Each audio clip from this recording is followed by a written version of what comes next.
But what if I grab it like this? Oh. Oh. Hello, hope you're good. Welcome to the Ideal Home Show YouTube channel. My name is Barry Lewis, a food-based content creator on YouTube too. Don't forget to subscribe to the Ideal Home Show YouTube channel because today we are going to get started with a viral TikTok recipe that has got my brain in a pickle. All right, so this, look at that. It's like, I want to call it pickle bread, right? But I believe the caption is called a Pickle Breadwich. Amazing. Fairly self-explanatory. You're taking some pickles from a jar, drying them out and cheese on top. And then, oh wow, they get baked like that. That's got to be crispy. And you can basically build it into any sort of sandwich you want. I've got most of the ingredients used in there, to be fair. Even an avocado, that's quite fancy for me.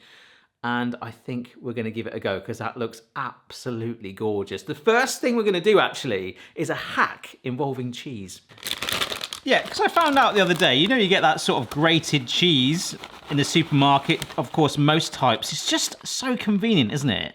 And I always thought to myself, like, why it just doesn't seem to be like the same consistency when I grate it fresh. And you can start to sort of see it a little bit. It's almost got like a chalky texture to it sometimes. I mean, don't get me wrong, you buy grated cheese and you don't expect to look at the ingredients and see anything other than cheese. However, for example, on this packet, we've got ingredients, cheddar cheese, brilliant, anti-caking agent. I don't really want to make a cheesecake today. And then finally, which is the thing that really gives it that texture, is that potato starch, which is a way of stopping it clumping together whilst it's packaged together so it stays nice and fine and independent like that. However, it does actually impact it. So, look, come here with me. Have a look at this.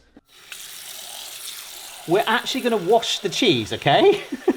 All right, check this out. Have a look at this. It actually blew my mind when I discovered it. It's almost like when you slice potatoes and all the starch comes off. Well, it is potato starch too, we've read the ingredients. But at least by washing most of that off, it might replicate, well, grated cheese from a block, which you could just get instead if you want. All right. Get in there. It's making weird noises. Your cheese should always make weird noises. So look, all of that water, we are now draining off the cheese. So we can let that kind of just sit there and dry out a little bit. But honestly, if you are going to buy the pre-grated stuff, do that and you will actually notice the difference. And it's something I've noticed over the last few years. It's sort of how that sort of like chalky texture, I'm like, yeah, it's melted. But that is because this was in there too. Okay, so now that our cheese is drying, he's also drying out his pickles. Let's do that. And obviously being from the UK, I mean, I really should just be calling them gherkins, but the internet just decides to call everything a pickle. And I think it sounds much better. Hopefully we don't end up in a pickle by the end of this recipe. But I think there's a slight irony that these sort of slithered ones that we're using are actually generally called sandwich gherkins, or of course sandwich pickles, wherever your geographical location is. Oh my gosh. All right, here's another hack I learned, because this jar genuinely isn't opening. There's plenty of kitchen gadgets for that, but little tap, or fairly aggressive, semi-aggressive tap, boom. If you've got an elderly relative that's struggling to open jars, don't give her a wooden spoon and like make her whack it like that. There's plenty of tools out there that can do it. Although I guess it would be a funny sight. See your nan like trying to walk in. Hello nan, how are you? And she's got the wooden spoon out whacking this jar. So, ooh, yeah, these have been pickled good. I'm just trying to find ones that's like even size. Yeah, there we go. I reckon 3 by 3. That's about the rough size of a slice of bread, isn't it? But then there's another piece of kitchen towel on top to absorb all of that moisture. I guess it's going to let the cheese bite to it, right? I mean, I'm not going to get the dehydrator out. We're going to go proper dry town on it, but that's certainly taken a lot out. Look at that. I could just blow my nose. Right, let's just check this out a minute. Gherkins laid down, dried out, and it's the cheese bit here. So there's a massive layer of cheese initially that's sat on. It goes so quick. So the base layer is a lot of cheese, almost like a cheesy mat for this to sit on, and then there's a little sprinkle on top, I guess, to fuse it together. Right, so I mean, how hard can this be? I've got my cheese just to one corner, still in the colander. And I've got like a little knife if I want to make it look quite neat. Do you know what? I think using like different mixes of cheese would be really cool. You know, like red Leicester and stuff to give it like a nice variation of colour. And that is a good layer. I'm going to have to bring the gherkins in a minute to make sure I've got enough on it. I was a bit worried, didn't think I was going to have enough cheese, but I think we're going to be all right. All right, let's just, oh, this is quite good. I don't know why, but it feels like I'm doing some sort of food Lego. I'm building. I am playing with my food, and we've absolutely nailed that. The only thing I don't like is I've not laid them all like the same way, so I want the cut edge all one end. Yeah, okay, I am reasonably happy with that. Some cheesy foundations holding up those slices of gherkin, and hopefully that'll melt and bite those slices. Yeah, the only annoying thing is I've just got to do it all over again now. It's a nice fun recipe though. I would say the hardest thing right now has been actually opening the jar to get the gherkins out. And I think the other thing was perhaps the selection of the gherkins, making sure that I had like ones that are all fairly even sized. Some of the ones in the jar were a lot smaller. There we go. Look at that. That looks really, really cool. I reckon you could just do it like that, but he does put cheese on top. But I noticed the cheese on top is a lot more sparing. I feel like I want to get some more like in the grooves, if anything, to help sort of fuse it together. Yeah, there's a couple of gaps between the slices. Maybe it'll just fill in there because you kind of still want to see the pickle, don't you? Yeah, so I'm just spreading it out a little bit. I think as long as the cheese is touching some of the other cheese on the bottom layer, then that should really work. I mean, I really hope this does work now because that looks blooming awesome. All right, so I'm just preheating my oven and I really hope this works because, well, I don't have much washed cheese left. I mean, just as my oven warms up, I was just having a really enthralling conversation with my dog, Boston. I mean, it was pretty one way. He's quite chilled out. But I do kind of think that pickle bread does sound slightly more exciting than gherkin bread. Either way, we're about to bake this and find out. All right, in you go, my friend.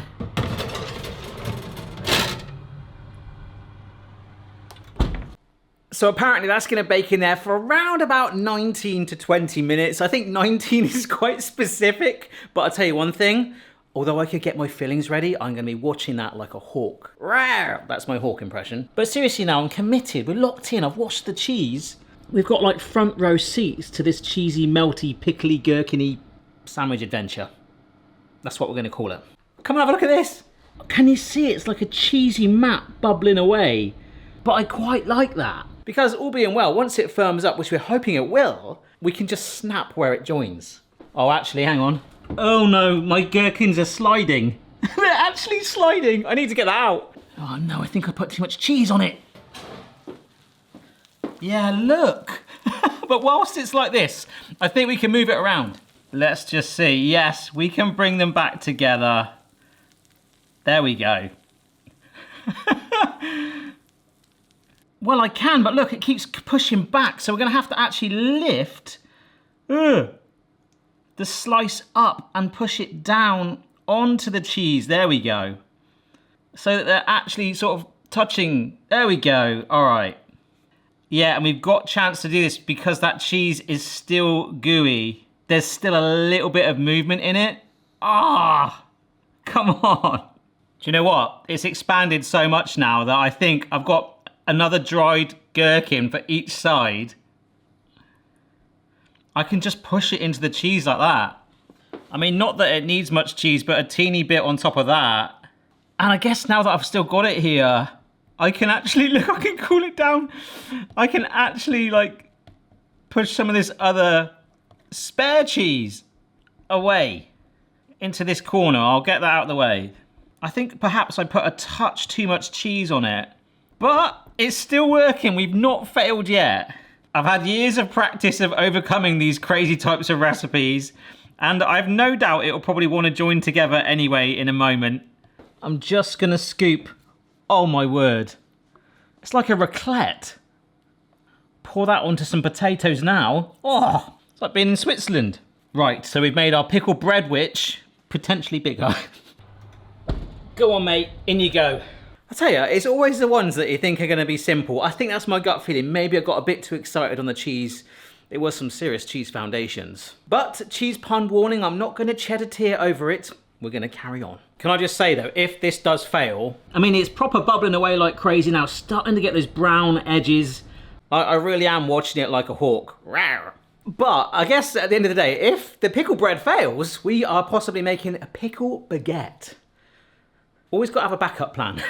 All right, it's been 19 minutes, give or take, are removing from the oven. It's so hard to judge. The edges are really brown, but the tops are brown, but not quite enough. I'm slightly worried we could ever bake it, so the good thing is if we cool down and we don't quite like it, we could probably put it back in there. Don't think we'll need to do that though. Ooh! Yes! Do you see what I mean? We've got this lovely golden colour here. I mean, effectively a gigantic cheese crisp. Whilst it's hot, one thing I'm definitely going to do is encourage it to be back into the 2 slices. Just creating a tiny little border there. In fact, we could probably neaten it up a little bit. Not too much. Oh, folks, I don't know. Look, we've got the brown edges here, but we kind of want that near the gherkin. Like under our gherkin slices, don't we? So it's perfect here, like that's ideal. And as it cools down, of course it will strengthen. Yeah, I might regret doing this, but I'm gonna give it just a couple more minutes because this bit here, that is absolutely perfect. I just can't lift the rest of it. Oh, yep, I am much happier with that. If I push it much longer, the edges are gonna really start to burn. There we go. Look at that sizzling. I feel like that is much more browned, and it's the channels in between our slices that I'm really trying to char, because that's what gives it the strength, right? But I didn't want to push it much longer because it was really starting to burn. So again, just trying to break up. And it's best to do this bit whilst it's hot. Yep, I think we've actually got a clear gap there between our slices. Like this stuff here on the edge is proper crispy. I mean, I guess the backup is we could flip it over too. Yeah, like in the video you actually see him flip it over, but there's no sort of context to that. And in the method, it doesn't say to actually bake it again. Ah! I'm in a bit of a pickle here, or maybe a gherkin is probably the right phrase. I'm in a bit of a gherkin. The edges, like I say, they're really crispy, and I can actually move it. However, inside, well, that one doesn't move at all. Yeah. Like, it's locked in, but it's the slight gaps of cheese in the middle that aren't quite browned, which helps give it the strength now it's cooled down. I mean, this is proper rigid and would maybe snap off. So what I think we'll do is try and flip it over, because it's that underside, it's actually where the fillings go for the sandwich. But if we flip it and it needs more, I could probably snap these brown edges off anyway. I was gonna trim that, but we could potentially be left with a neater area, but it's kind of all down to this. All right, here we go. A nice thin spatula at first to try and get under this. Oh my gosh, it's so delicate. It's so delicate. Oh no. I think this might fail. But what if I grab it like this? Oh. Oh. It looks the same from there, doesn't it? Come have a look. It didn't say to do this in the instructions. I saw it get tipped over, but look. That's the cheese it's been sat on. We want this to be that colour to give it the strength. In fact, I'm feeling fairly confident now. Let's try and do it with this side as well. Ugh. Yes. I've got a little bit more cheese, but that's only because I can see a couple of holes. There we go, all right. But the cheese is there. We just need to, well, brown it, and it should brown a lot better now it's exposed. Because this bit's been hiding away. Go on, mate. I did not think I'll be doing this. I've got to be honest, if you're in a hurry for a sandwich, I think bread would be way simpler. All right, so one last push, and by baking it upright like that, these lines here have now gone slightly browner, which is strength, right? And to be fair, some of the edges are only sort of darkened a little bit. Like even like that now, it wants to sort of all lock together. I think that, despite it taking nearly double the amount of time it was supposed to, nearly 35 minutes that's been in the oven. I can see that, look, it's joined together as a piece of, and I'm starting to hate this phrase, pickle bread. But that is promising, the fact that it's all joined together like that despite the pan still being really warm. So I'll let this fully cool and I'll see you in a minute. Oh, look at that. I've just got a feeling though, these are gonna be exceptionally greasy. Oh. I might just snap a bit of the end off there. Let's just check actually. Oh yes, look at that. Yeah, you can sit there a minute, mate. Oh, wow. Right, before we make the sandwich, let's just see. Oh my gosh, that grease. Lovely. We might be able to just straighten it up. Oh yes. And that's gonna be really tasty, to be fair, like a cheese crisp. So nothing too crazy, just trying to make it a little bit more symmetrical. I do like the rusticness though. It just feels so much stronger now. So nothing too crazy. I don't want to fail after all this, but that is pretty much, as I'll clean up all that cheese debris, or debris, thank you. Well, just build it into a sandwich. Oh, so he's got mustard, sriracha, lettuce. Look at that ham, the way that's rolled up. Onions, tomatoes, and avocado. He's putting some other bits on there, but I'm not doing that. I mean, if mine looks anything like that, I'm going to be... I mean, look at that. Oh. You know, you eat with your eyes, but sometimes food presentation is overrated. It's the best excuse I got anyway. All right, so rather than the Dijon mustard, I'm going to start off with some whole grain. Basically because I'm the one that's got to eat this thing and I bloomin' love the stuff. Also because I'm thinking the seeds... I do have some Dijon in the house. There is a food pun there, but I'm not going to say it, okay? But I'm feeling like these seeds... And this is the thing, I didn't see if he did it on both slices. I'll just go for the one, I think. Because it can be quite potent. But I'm hoping that these seeds...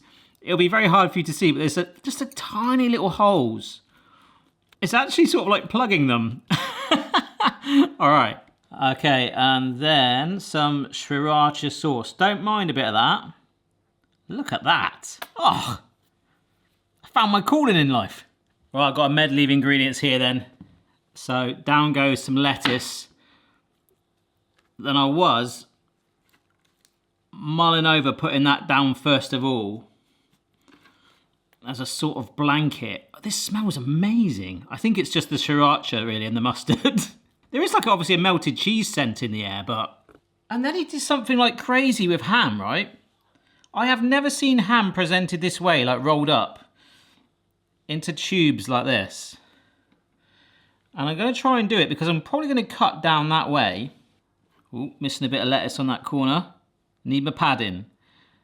Some tubes of ham. There we go. Oh my gosh. Some red onion now. So just chucking that on there. Don't mind a bit of red onion. Nice bit of crunch. My dog has been asleep for most of this video. Has suddenly woke up, but I'm not going to look. He can smell something too. I think it's the hope. Avocado slices. I'm just going to go 3 on each one. Just trying to keep this channel down the middle here. Beautiful. Tomato. Oh, wow. That is looking proper vibrant. Pepper on there. And I'd actually kind of like to just fold that over now, but we have got the other one. Bit more sriracha, why not? Oh, go on. And last but not least, the lid going on top. Oh my gosh. Pressing that down to fuse it together. Look at that, that's so crispy. But I've got this slot here. This was where he sliced it to literally open it right through. Like this sort of gap between the gherkin slices. We'll do that. Yeah, that's where it'll be cut. Listen to this. That is crispy, all right. Oh, I think it really does help to break through. I mean, we would get much bigger crunch like breaking through all of that.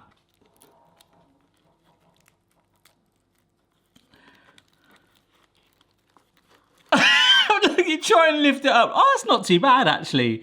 Proper, like, Instagram-y style. I mean, look, it's so soggy. It's so greasy. What a strange thing. We rammed it full of really nice fillings, though.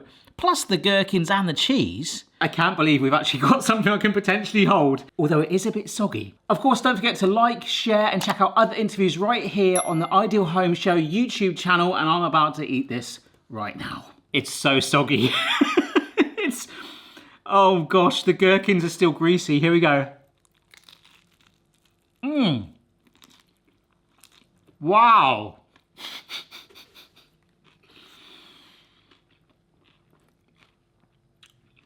What a crunch. The flavours going on there. It's like I've got like a bingo machine full of different flavours and textures, like the crunch from that. I mean, if you like cheese crisps, quite an easy one ingredient recipe, right? In fact, this bit, but even the mustard like woven into that, the little mustard seeds finding the pockets in there, absolutely gorgeous. Would I make it again based on the fact that it took me nearly 40 minutes to get to a stage where it was bread? Probably not every day of the week, but it's fun. It's quirky, it's blooming tasty, and ultimately, it did kind of work. I have got to say, folks, I am not a food stylist by any means, but now I've sort of like arranged it a little bit, now it's not so soggy. It actually looks pretty darn awesome. Good luck if you try it, put your own spin on it. I've been Barry Lewis. Check out my channel if you wish, but like I say, do check out the rest of the videos right here on the Ideal Home Show YouTube channel, and I'll see you next time. Bye-bye.